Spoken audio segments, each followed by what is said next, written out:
Welcome to USA Global TV and Radio, where our mission is to provide education, entertainment, hope, and inspiration.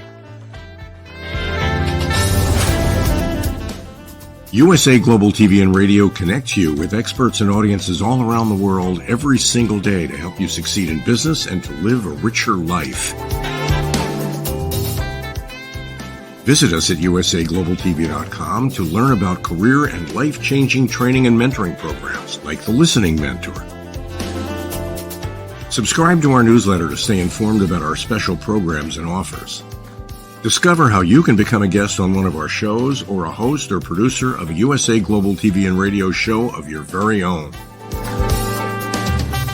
That's USA Global TV and Radio, where the doctor is always in.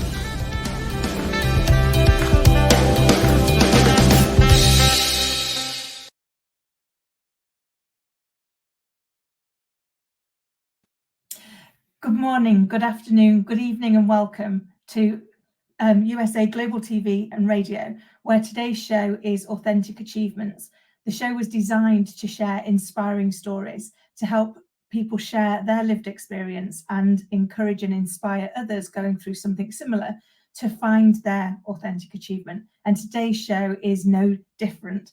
I am thrilled to be joined by the fabulous Ellen Damaso. Before I bring her out, let me just share a little bit more about Ellen. So Ellen is a survivor of sexual assault and domestic violence. She transformed her life through healing and personal growth.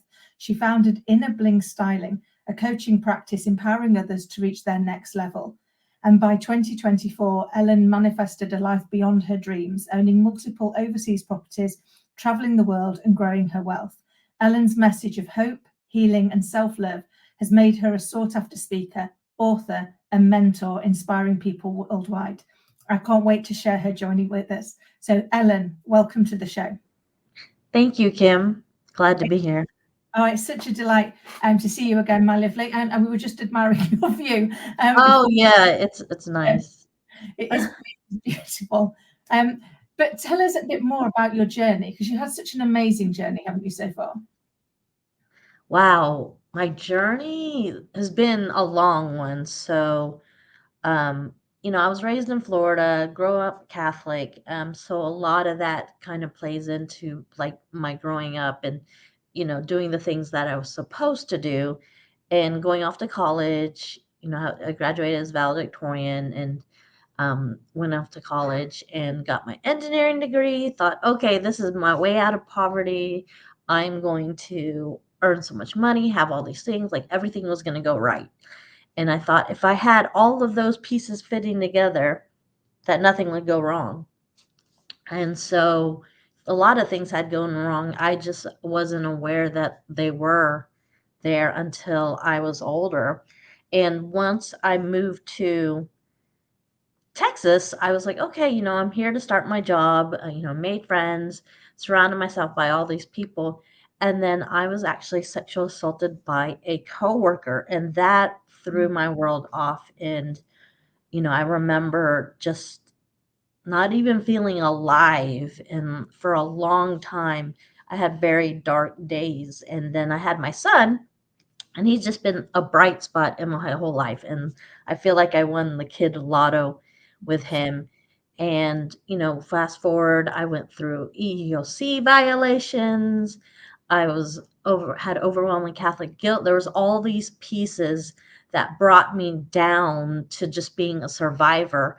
And a few years ago, I drew a line in the sand when I was at my retreat in Costa Rica and told myself that I have control. I have the choices. I deserve just as much as anyone else the beautiful things in life. And I get to make the choices. I can't undo what's been done to me, but I can move forward and make the best life for myself and for my son. Wow. That was such a lot to go through. I'm so very sorry for everything that you did have to go through. And I can imagine how dark those dark days were. Because I think sometimes we almost have to hit that rock bottom, don't we, before we can use it as that springboard to go, this isn't what I want. So I don't want to be here anymore. I want to do something different. And I'm similar with my little girl. I definitely win the kid lotto as well. Yes, it is. It's a great lotto. It is. It's a great leveler, and I think it certainly inspires you, doesn't it, to kind of keep getting up and keep trying. Yeah. You want to give them the very best. I do same for you. Every day I thank the Lord for the earth angel I've been given, and then do my best to make sure it's a good day for her. Yeah, and they're not always like good days either. I mean, there were times when I wasn't getting out of bed at 6 and he's a kid and he's seeing me go through this. But, we went to a couple sessions of like therapy and then we talked things out and, he's learned and to, understand it and like understand, okay, that's my mom. And like she was going through things. And as an adult, he sees that now and he's processing it Yeah. in the best way possible. Cause I mean, he's killing it in college. Yeah. What's So he doing? he's so good. He's so good. He just takes naps every day and still gets architecture stuff done, which I don't know how he does, but I don't know how he finds hours in the day, but he does it. Amazing. But a lot of that is because you've given him that grounding, that ability to talk through the fact that things don't always go the way we want them to, do they? Things do go wrong. Things can knock us off track. But actually that doesn't mean to say we have to stay off track. We can find a different way. So talk to me about that retreat in Costa Rica when you suddenly made that breakthrough.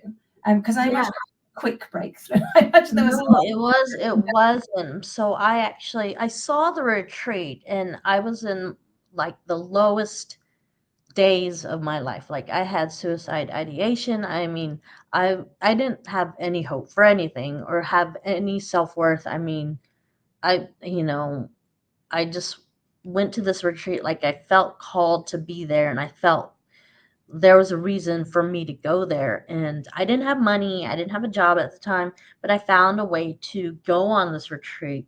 So I went, and the first few days I just sat there in the jungle. And, my patio faced the jungle. So I skipped a bunch of sessions, didn't really engage with anyone. They even brought my food over to my patio, and I just ate by myself and just sat outside. And they didn't shame me for not making it to the sessions. And when I did see the other members of the other retreat attendees, they're like, oh, I'm glad you're here.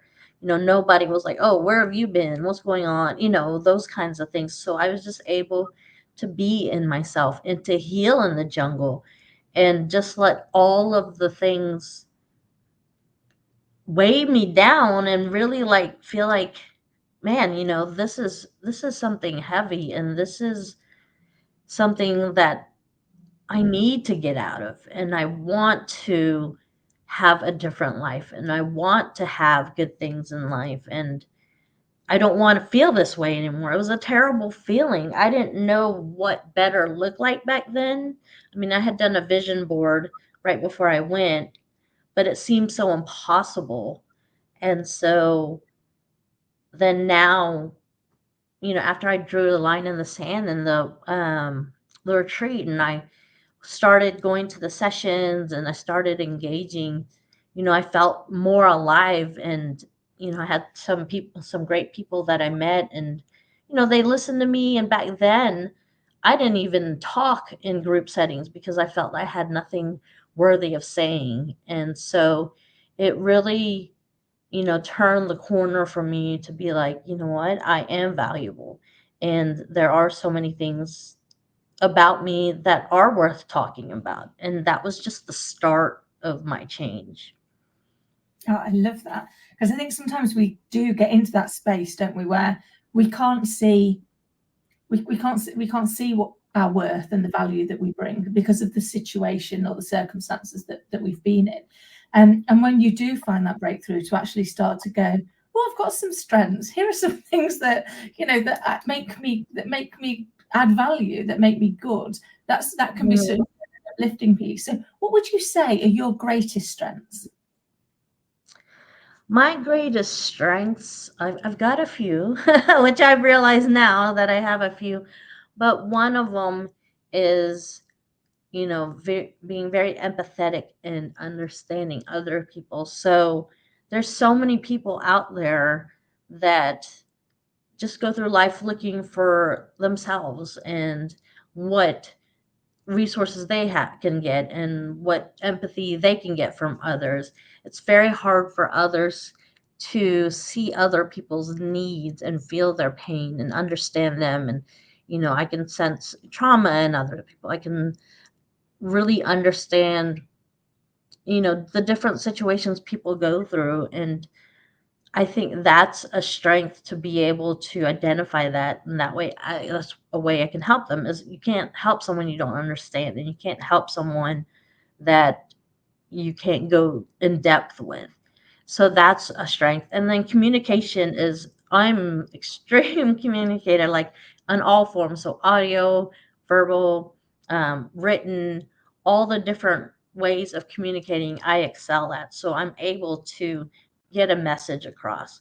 I'm able to, you know, understand other people and ask the right questions. And I'm just good at understanding communication and what's really being said and what needs to be said and what needs to be done. And then also, I think my strength is I don't give up. And thank God I'm still here to this day, and have,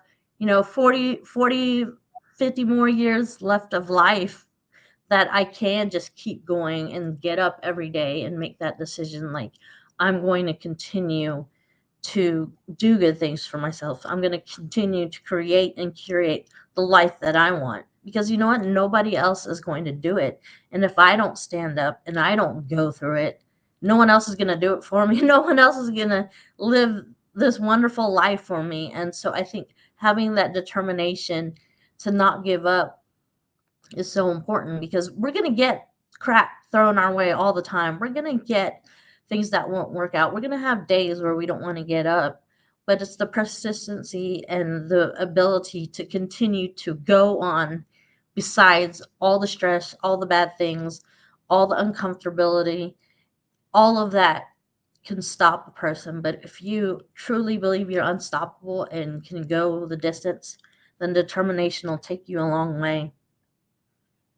I love that. That's so true, isn't it? Because I think, life does throw us the odd plot twist, but we've each survived 100% of the shots that have been thrown at us so far. And that's Yes, that is so true. That's an average. So it's like, why do we take that and use that to believe in ourselves a little bit more and go, well, hold on, we've survived all of this.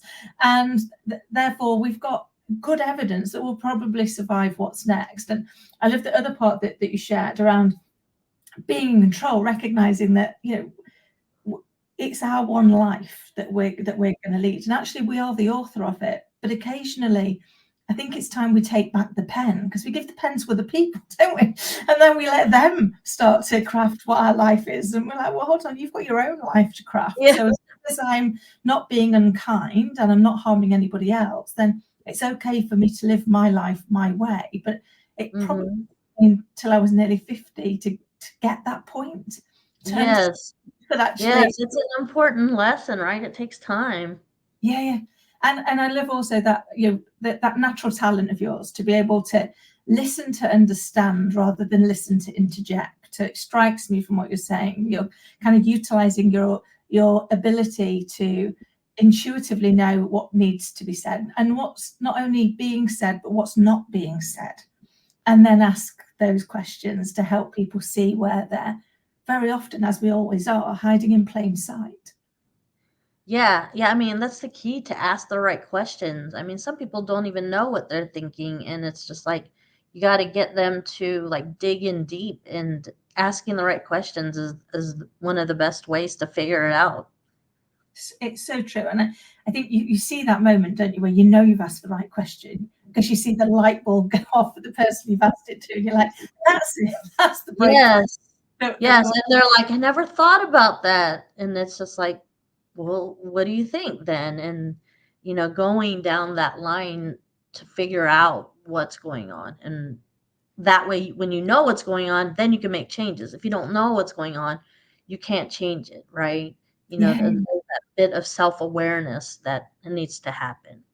I love that. And we can't see that for ourselves, can we? Because we all have blind spots for a reason. We're blind to them. So we need somebody external to ourselves to be able to shine a light on those blind spots so that we then know where they are. And then to your point, we can make choices. We could decide, do we want them to stay dark or do we want to fix them and bring them into the light and see what differently with that?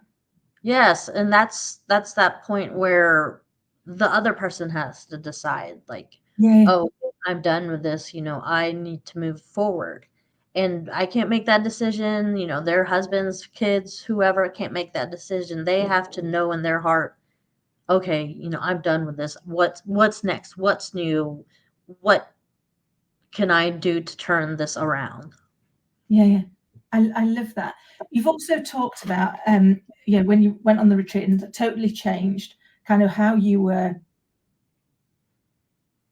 not only how you were viewing your life, but how you were designing your life.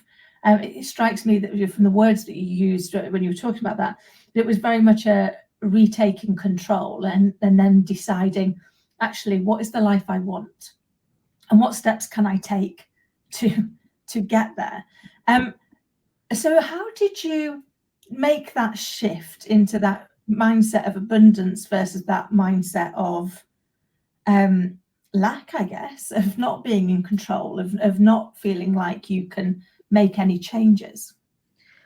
Yeah, so having a mindset of abundance, it was a transition.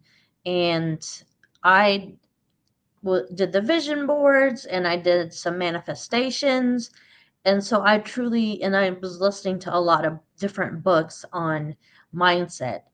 And I really realized how weak my mindset was. And I mean, I wouldn't even call it a mindset. It was just reaction and reactive and just not even a strength at all for me. It was just like thoughts came in, that's true, and then they go away. So I didn't question the things that were happening to me and internalize it. It was just like, oh, that's reality. Because someone violated me, I'm not worth it. Like that was truth. That's how I viewed things. And I had to start really just valuing myself, even though I had not been doing the things that I had. I had been out of my engineering career for a while. I didn't have a life partner, and I had to see that there's so many good things out there. There's a whole life. And even just trying to achieve my childhood dream of being able to be successful in my career and have all the things that I want, that was the only real dream I knew. So I just kept going that way.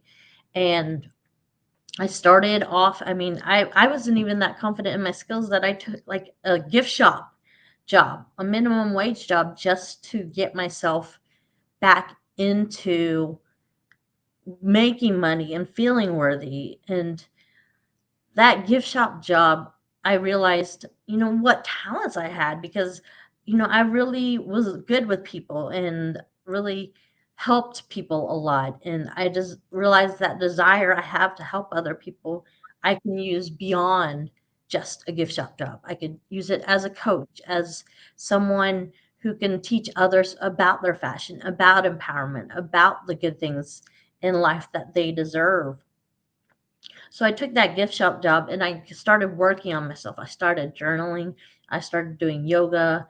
I had my vision board that I continued to look at. And I really desired to go into yoga teacher training. It had been a dream of mine for so long.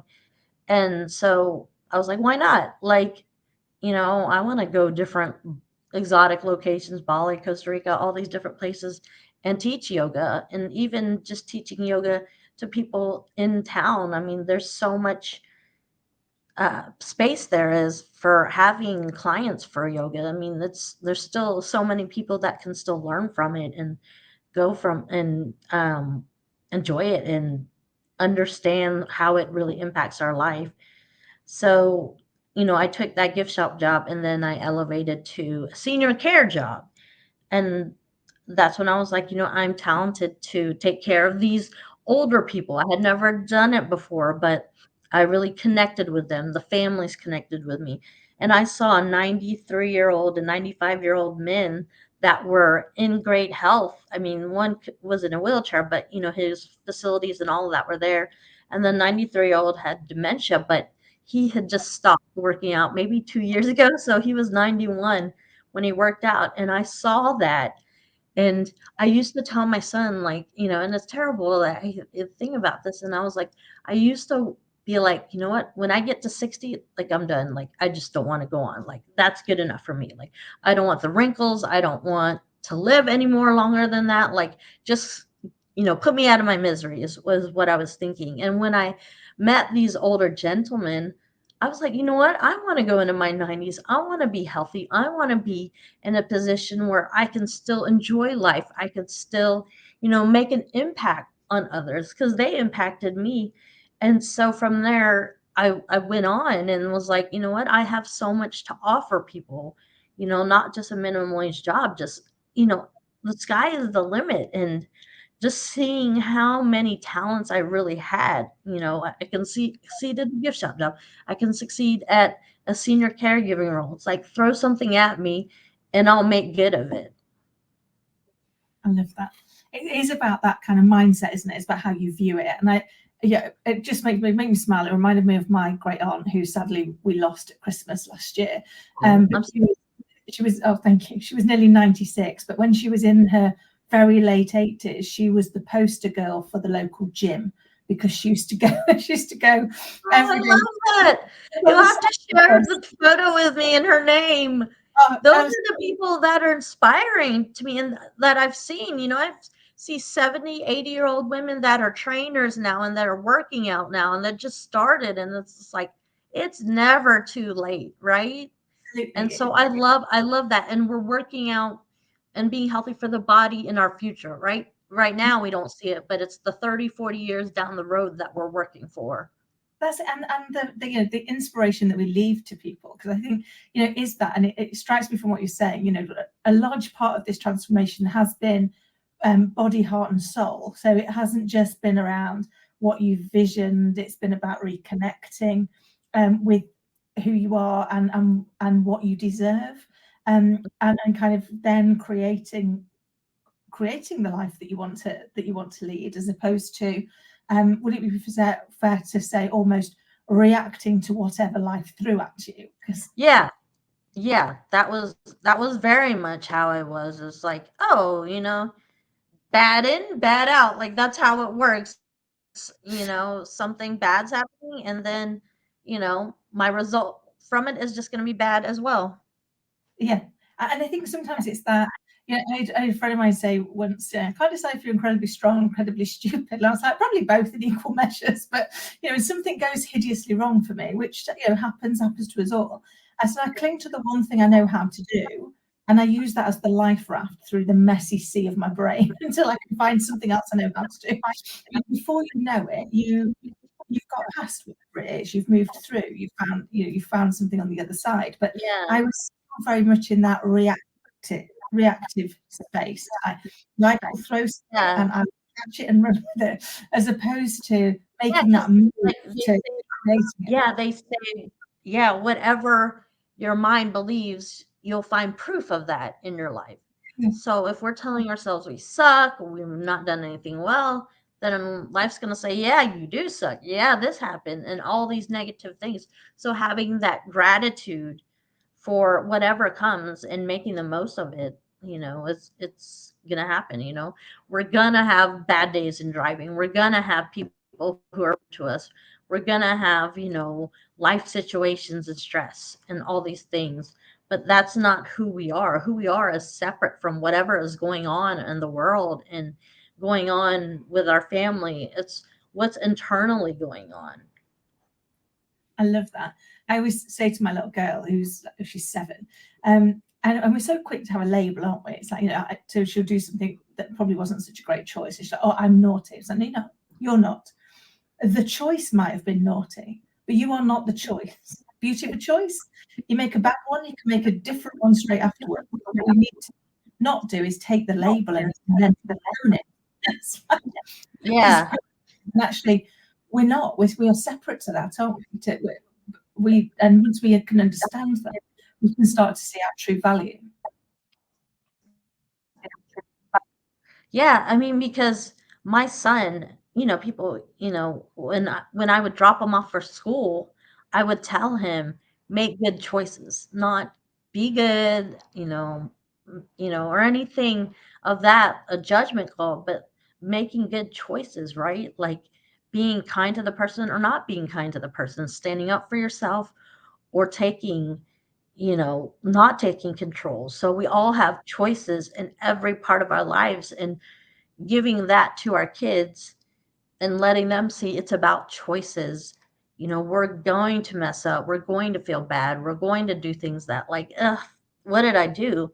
But picking yourself up, and that bad choice doesn't have to be the end all be all or continue to go on. We can always turn things around, and we can always make a different decision, and we can always make the thing happen that we've wanted to happen.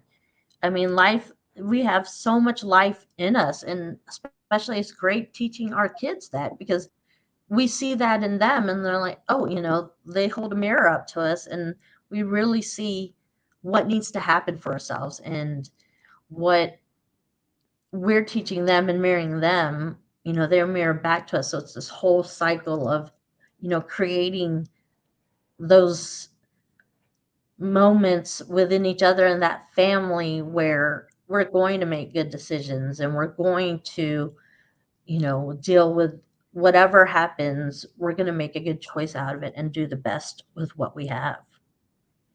I love that, because it's how we're sharing that with our children, isn't it? And like you say, they mirror straight back to you. And you're like, wow, that must be what I do. And on the good ones, that's lovely, and on the bad ones, it is a real wake up call, isn't it? There's like, I need to do something different. But for me, the thing that like life's taught me is that everything in it is a lesson, a blessing, or both. So in those moments where I don't feel blessed, I go looking for the lesson, because that's usually where I find the blessing, all tied up in that lesson that I need. Yeah.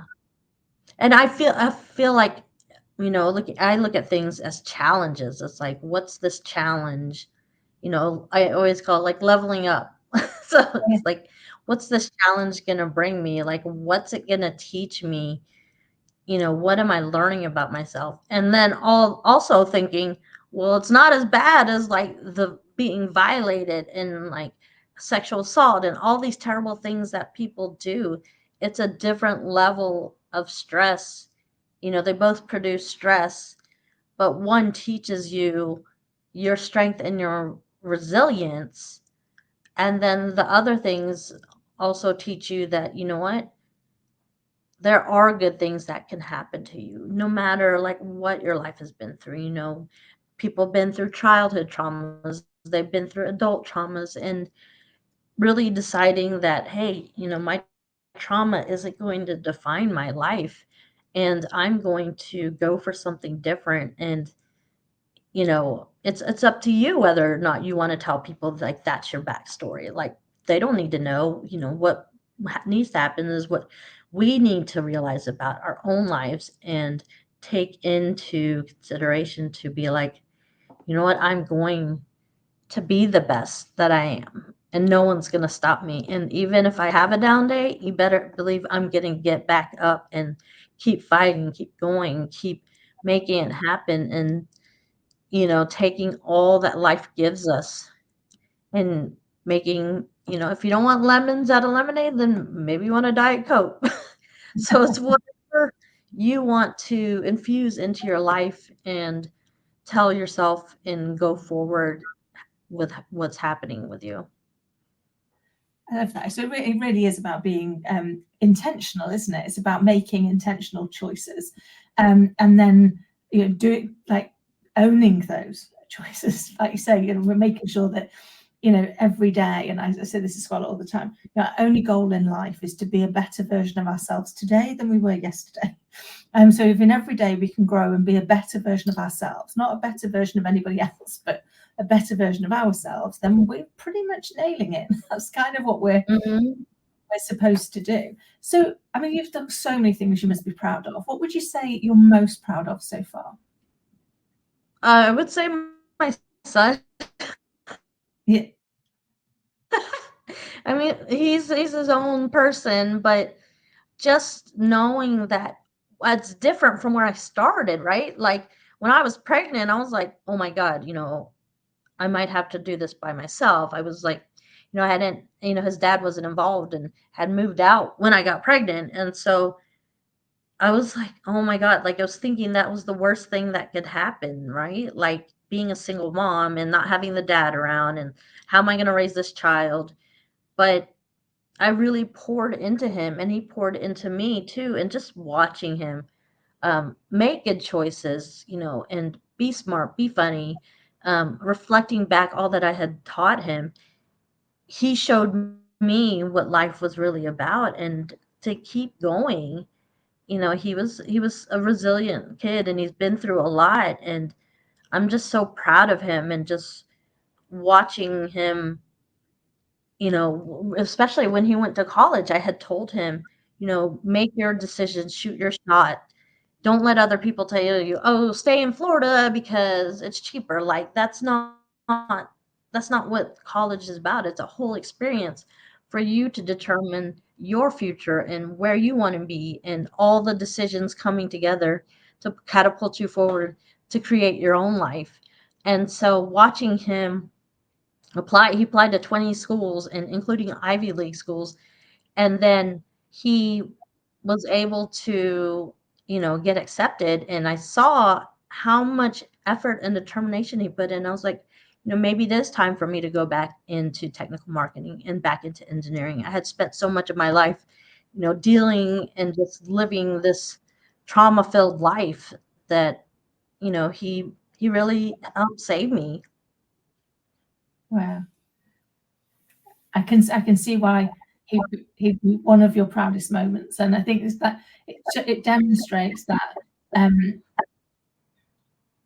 the impact, isn't it? That what we put out is what we get back, and sometimes, particularly with our children, we see that turn around so much faster, don't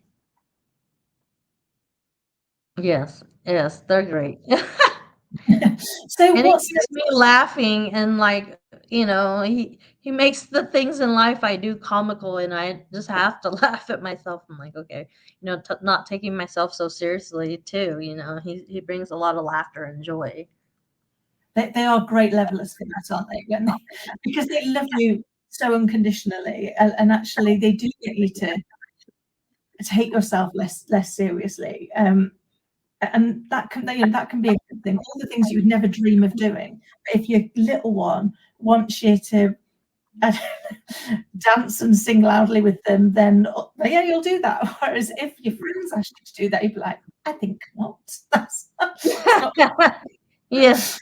I do sensible things over here. I don't do. I remember with my little girl, teaching her to come down the stairs when she was just past one, by going on our bottom stair by stair and sitting there and going, I'm 44 years old. I did not think I would be coming down the stairs on my bottom to teach her a safe way to get down the stairs. But it's what you do, because actually it doesn't matter what anybody else thinks. What's important is them, and that they're getting what they need.